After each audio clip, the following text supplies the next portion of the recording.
Hey guys, so this is just a quick guide on how to change the colour of the taskbar and the Windows background colours. So the first thing you need to do is right click anywhere on your desktop, then click personalise just at the bottom here. So I'll click this. Then you'll come onto this page and the thing you need to click is colours. And there are three options: light, dark and custom. Light just changes everything to a very light colour.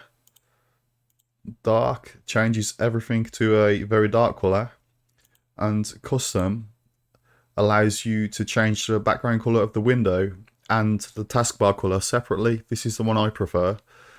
So the default Windows colour I always set to dark, and the default app mode I always set to light because I prefer black on a white background and a black border at the bottom.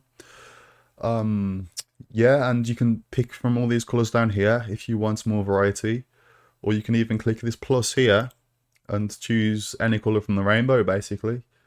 Yeah, so just click done when you've finished, and it's safe to close this page now.